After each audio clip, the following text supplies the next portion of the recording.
नमस्कार। हमारे छत्तीसगढ़ बुलेटिन में आपका बहुत बहुत स्वागत है। मैं हूं आपके साथ दीपिका ओझा। बुलेटिन की शुरुआत करते हैं। बीजापुर में हाथ से हाथ जोड़ो अभियान के तहत आज भैरमगढ़ ब्लॉक के पर्यवेक्षक और अखिल भारतीय कांग्रेस कमेटी के सदस्य नीना रवातिया उद्दे के नेतृत्व में हाथ से हाथ जोड़ो अभियान के बारे में लोगों को जानकारी दी गई। नीना रवातिया उद्दे ने कहा कि हाथ से हाथ जोड़ो महाअभियान ने सभी ब्लॉक कांग्रेस कमेटियां एक दिन में कम से कम 10 किलोमीटर यात्रा करेंगी। पदयात्रा का आयोजन ब्लॉक कांग्रेस कमेटी करेगी।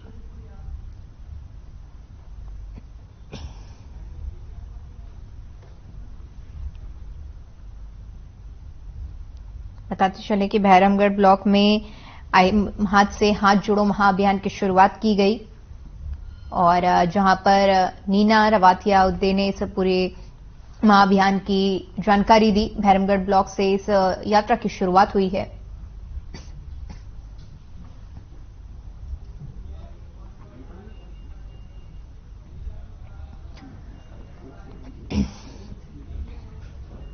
बीजापुर जनसंपर्क विभाग की ओर से कला जात्रा के माध्यम से मुख्यमंत्री की योजनाओं का प्रचार प्रसार किया जा रहा है।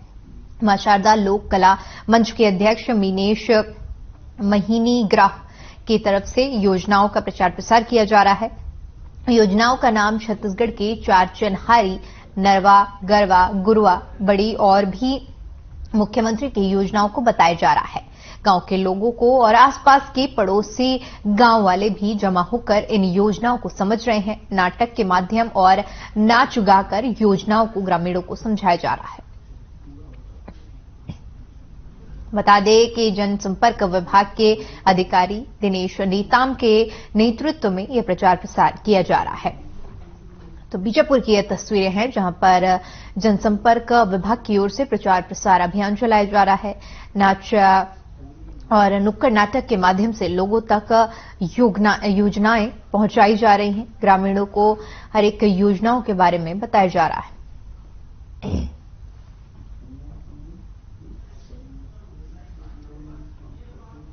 तो तस्वीरें भी हम आपको दिखा रहे हैं जहां पर बीजापुर की ये तस्वीरें हैं जहां पर जनसंपर्क विभाग की तरफ से प्रचार प्रसार अभियान चलाया जा रहा है और नाच और गायन के माध्यम से साथ ही साथ नुक्कड़ नाटक के माध्यम से लोगों तक योजनाएं पहुंचाई जा रही हैं।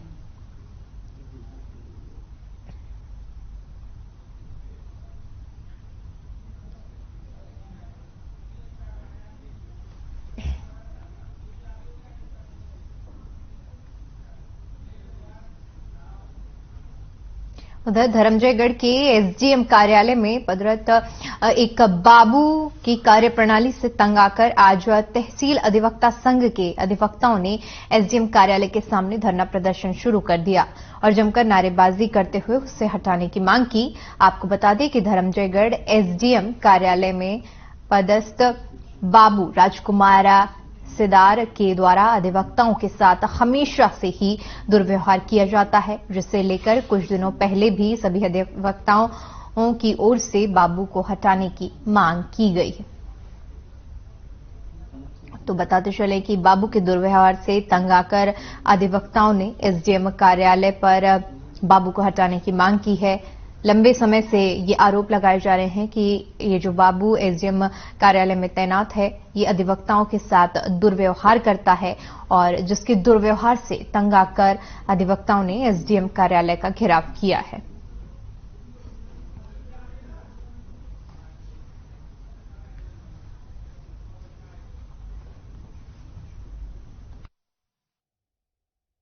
अधिवक्ता संघ ने पूर्व भी यहाँ पे ज्ञापन दिया था कि जो यहाँ पे लीडर रूप में पदस्थ सिदार बाबू है तो उनका व्यवहार या फिर अन्य बातों को लेकर उनको आपत्ति थी। तो उनको पहले यही समझाई दी गई थी कि अधिवक्तागण को कि यहाँ पे मैन पावर कम है, हमारे पास स्टाफ ऐसे भी कम है और 4-5 स्टाफ सारंगढ़ जिला बनने के बाद वहाँ पे स्थानांतरित हो गए थे। तो अभी हमको उनसे काम लेना पड़ रहा था, लेकिन आज अधिवक्ता संघ अपनी मांगों को लेकर ऑफिस के सामने धरने पर बैठ गए थे। ये धर्मजयगढ़ में पहली बार है इतिहास में कि एक बाबू के खिलाफ वकील लोग को धरना करना पड़ गया। आप सोच सकते हैं कि कितना भ्रष्ट आदमी है, क्या वकीलों से करता है बदतमीजी, पक्षकारों से भी करता है बदतमीजी। इसलिए आज हम लोग यहाँ पर बैठने के लिए मजबूर कर दिए कि एग्जाम साहब को हम 2 बार आवेदन भी दिए हैं फिर भी हम लोग का सुने नहीं हुआ। इसलिए सारे अधिवक्ता बंधु आज बैठे हैं धरने पर और अभी एडीएम साहब हमको आश्वासन दिए कि हटाएंगे और हटेगा तब हम यहाँ से हटेंगे।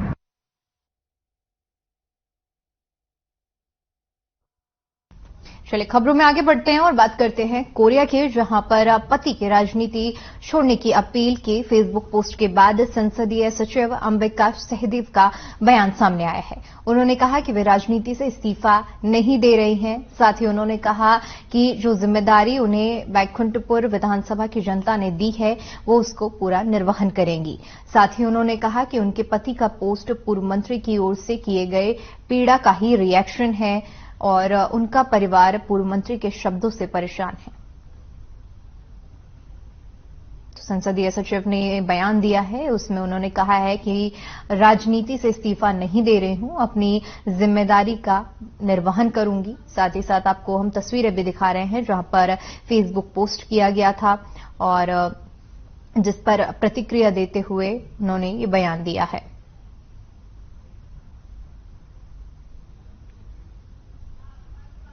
कोरिया का ये पूरा मामला है जहां पर संसदीय सचिव की तरफ से बयान सामने आए हैं और फेसबुक पोस्ट की जो तस्वीरें हम आपको दिखा रहे हैं और यहां पर बयान में कहा गया है कि जो बयान का पलटवार करते हुए उन्होंने कहा है कि अपनी जिम्मेदारी का मैं पूर्णतः निर्वहन करूंगी।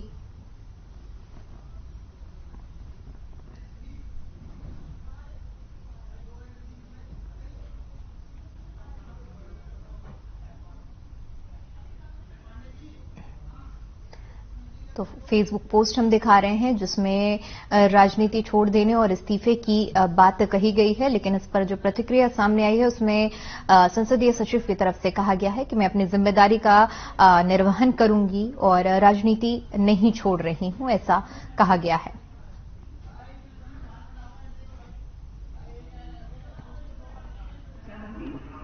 मैं राजनीति से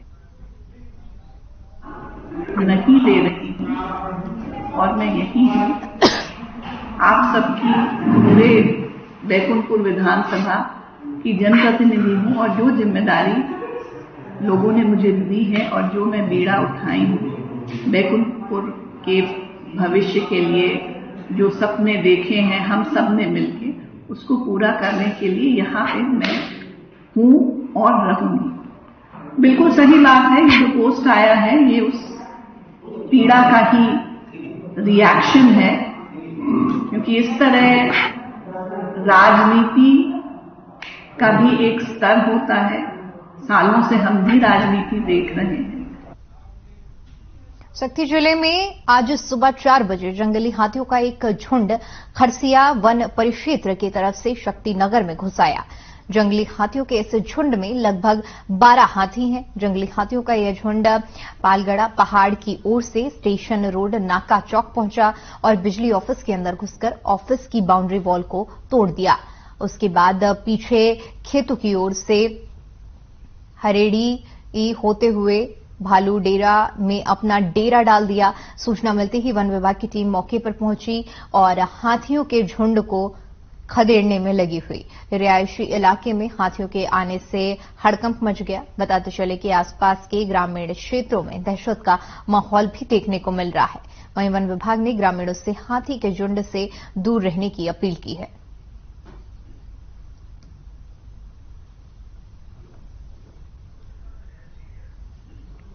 तो शहर में हाथियों के झुंड घुसने से हड़कंप मच गया।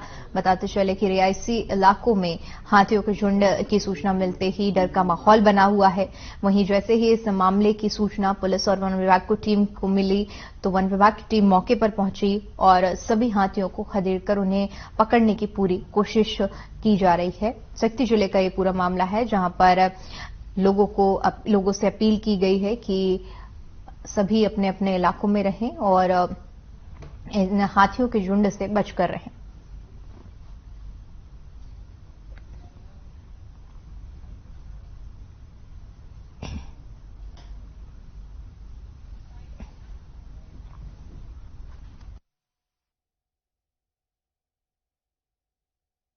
ये अभी शक्ति परिक्षेत्र में जो हाथी आया है कल खरसिया परिक्षेत्र से आया है।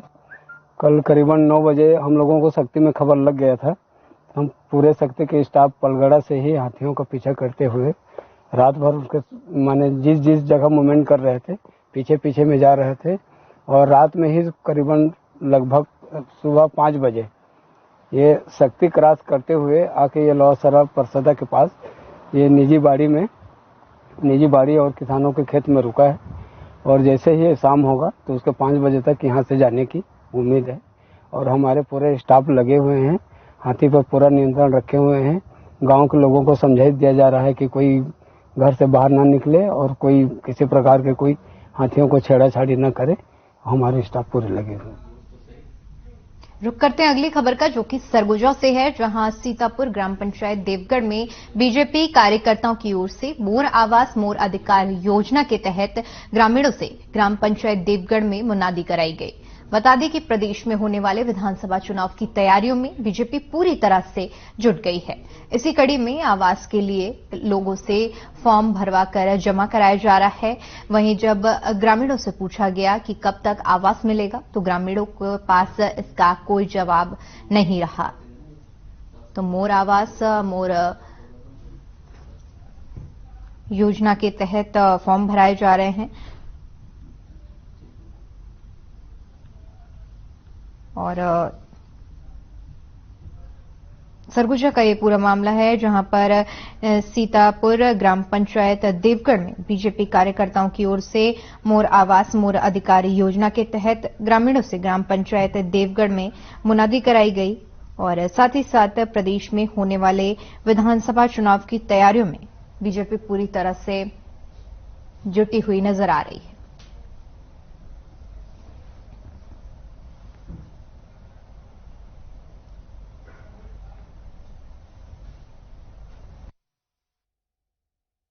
पीएम आवास। अच्छा, पीएम आवास कौन भरवा रहे हैं?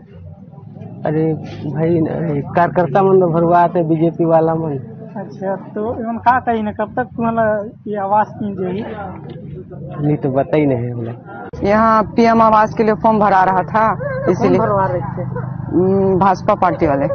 अच्छा, तो ये लोग क्या बोले हैं, कब तक आप लोग को आवास मिल जाएगा? 2023 तक बनने का बोले हैं।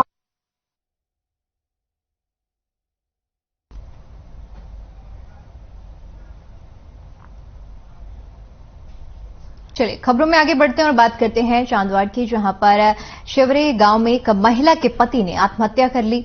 आपको बता दें कि पत्नी को शक था कि उसका जो पति है आत्महत्या नहीं कर सकता, बल्कि उसके साथ कोई बड़ी दुर्घटना हुई है और उसने इसकी जांच की मांग की है। आरोप है कि महिला के ससुराल वाले बेटे की मौत पर भड़क गए हैं और परिजनों ने महिला के मुंह को काला कर दिया और उसे पूरे गांव में घुमाया है।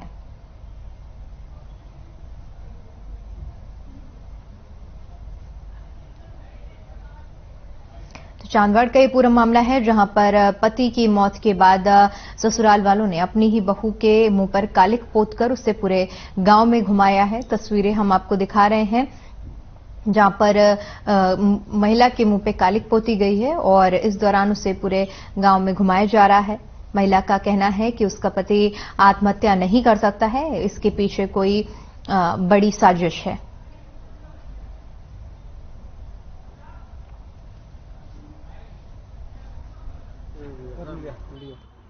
मी माझ्या पतीच्या दाव्याला गेले असताना गावाच्या लोकांनी मला हाणमार केली आणि माझ्यावर वेगळे आरोप लावून माझ्या मुलांना पण मारला आणि ते माझ्या बरोबर होते ना नातेवाईक त्यांना पण मारला आणि जो गॅरेजवाला आहे ना भाऊसाहेब त्यांनी गाडी पेटून द्यायचा प्रयत्न केला होता डिझेल टाकून आणि तोंडाला काळं फासून माझे चपलांचा हार घालून माझी गावात मिरवणूक काढली त्यांनी। मग मारलं बी त्यांनीच काढून। त्यांनी मला खूप मारलं, पण माझ्या मुलांना पण मारलं आणि जे माझ्या बरोबर आले होते त्यांना सर्वांना मारलं। माझ्या आई वडिलांना बहिणींना माझे नातेवाईक आले होते त्यांना पण मारलं सर्वांना। मारून टाकायचा प्रयत्न केला होता मला त्यांनी, पण काही याच्यानी मी वाचले। वडनेरच्या PSIनी गाडी पाठवल्यामुळे मी वाचले। चलिए फिलहाल वक्त हो चला एक छोटी सी ब्रेक का। ब्रेक के बाद खबरों का सिलसिला लगातार जारी रहेगा।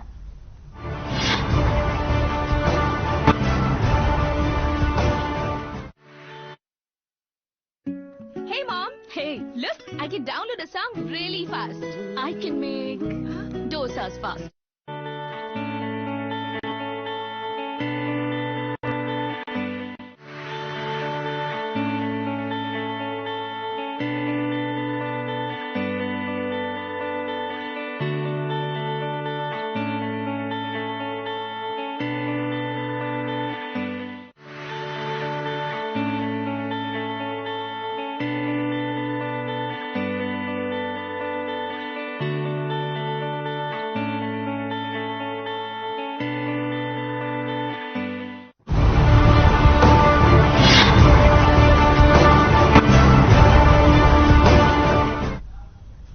ब्रेक के बाद एक बार फिर से आपका स्वागत है। चलिए बढ़ते अगली खबर की ओर, जो कि कोरेगांव से है, जहां भाडले गांव में आमलेट पाव की गाड़ी पर अवैध रूप से देशी शराब बेची जा रही है।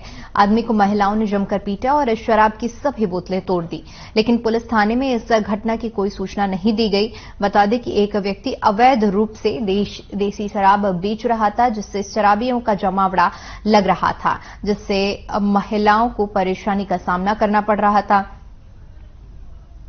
जिसके चलते कई बार लोगों ने वहां शराब बेचने पर मना किया, लेकिन शराब की बिक्री बंद नहीं की, जिस पर महिलाओं ने सीधे आमलेट पाव के ठेले पर हमला बोल दिया और शराब बेचने वाले की जमकर पिटाई कर दी और शराब की बोतलें तोड़ दी।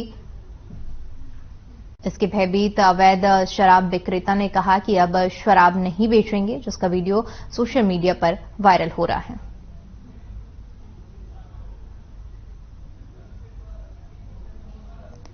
तो कोरेगांव की ये तस्वीरें हैं, जहां पर पिटाई का ये वीडियो वायरल हो रहा है। आपको बता दें कि शराब बेचने का ये पूरा मामला है। अवैध रूप से शराब बेची जा रही थी और जिसको लेकर महिलाएं बार बार शिकायत कर रही थी, लेकिन बार बार मना करने के बावजूद ये गतिविधि नहीं रुकी, जिसके बाद महिलाओं ने ये कदम उठाया। अब इसके बाद ये पूरा वीडियो सोशल मीडिया पर वायरल हो रहा है।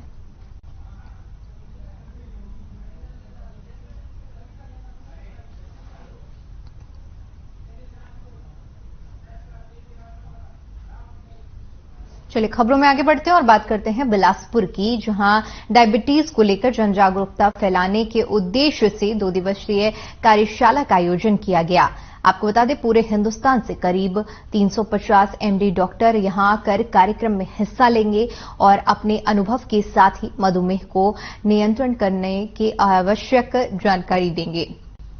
इस संबंध में प्रेस क्लब में डॉक्टर प्रवीण कालवेट, डॉक्टर अभिजीत रायजादा और डॉक्टर विजय कपूटकर और डॉक्टर पवन अग्रवाल ने पत्रकारों से चर्चा करते हुए 2 दिवसीय कार्यक्रम की जानकारी दी।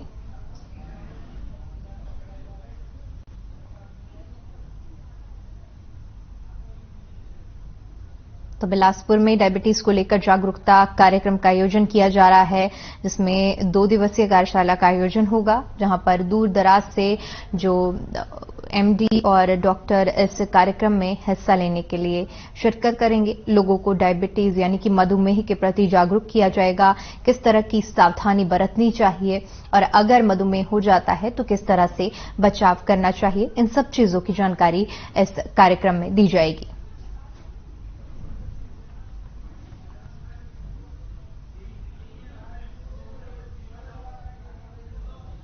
तो 2 दिवसीय कार्यशाला का आयोजन किया जा रहा है, जहां पर एमडी डॉक्टर इस कार्यक्रम में हिस्सा लेंगे और लोगों को मधुमेह के प्रति जागरूक करेंगे कि किस तरह से सावधानी बरती जाए और अगर किसी को यह बीमारी हो जाती है तो उससे बचाव किस तरह किया जाए। बिलासपुर की ये तस्वीरें, जहां पर आयोजन किया जा रहा है, मधुमेह को लेकर जागरूकता अभियान किया जा रहा है और इसी पूरी कार्यक्रम को लेकर बिलासपुर प्रेस क्लब में जानकारी साझा की गई है। 2 दिवसीय कार्यशाला का ये आयोजन है, जहां पर सभी ग्रामीणों को जागरूक किया जाएगा।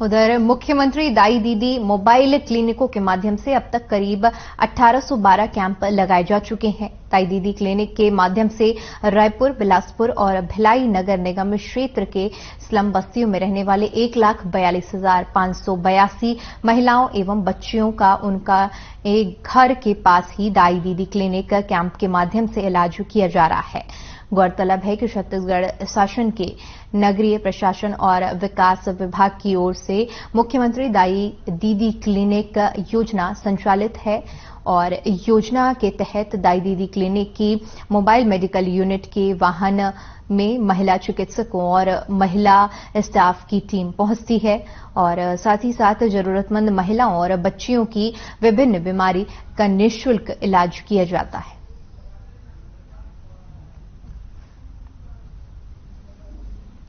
रायपुर में महिलाओं का मुफ्त इलाज किया जा रहा है। दाई दीदी क्लिनिक 1.42 लाख महिलाओं का अब तक इलाज कर चुकी है।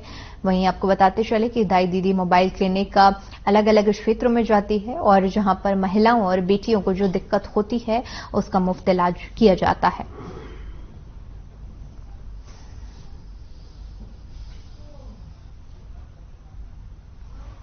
दाई दीदी मोबाइल क्लिनिक की वजह से महिलाओं को एक बड़ी सुविधा मिली है, जहां पर महिलाओं और बच्चियों का निःशुल्क इलाज किया जाता है। किसी तरह की अगर उन्हें दिक्कत परेशानी है तो दाई दीदी मोबाइल क्लिनिक के माध्यम से डॉक्टर और नर्स उनका मुफ्त इलाज करती हैं और अब तक 1.42 लाख महिलाओं का इस दाई दीदी क्लिनिक के माध्यम से इलाज हो चुका है।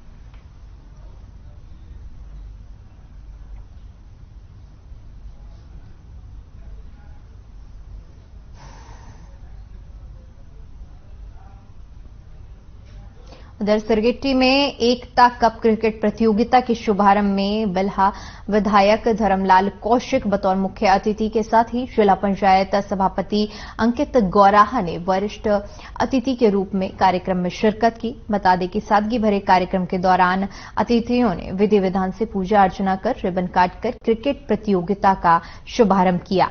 साथ ही जिला पंचायत सभापति अंकित गौराहा ने धर्मलाल कौशिक को उनके जन्मदिन में बधाई भी दी। कार्यक्रम में वरिष्ठ अतिथि के रूप में उपस्थित जिला पंचायत सभापति अंकित गौराहा ने कहा कि खेल से हमें एक रहने की शिक्षा मिलती है। तो क्रिकेट प्रतियोगिता का शुभारंभ किया गया। इस दौरान बताते चले कि कार्यक्रम में अंकित गौराहा ने भी शिरकत की और जहां पर विधि विधान से पूजा अर्चना कर इस कार्यक्रम की शुरुआत की गई। तस्वीरें हम आपको दिखा रहे हैं जहां पर क्रिकेट प्रतियोगिता का शुभारंभ किया गया है और इसमें कई टीमें हिस्सा भी ले रही हैं। कार्यक्रम में मुख्य अतिथि रहे अंकित गौराहा ने शिरकत की और इस दौरान जो भी खिलाड़ी थे उनका उत्साहवर्धन करते हुए खेलों का जिक्र किया कि खेल हमें एक करने का काम करते हैं। तो क्रिकेट प्रतियोगिता की हम आपको तस्वीरें दिखा रहे हैं जहां पर आयोजन किया गया है।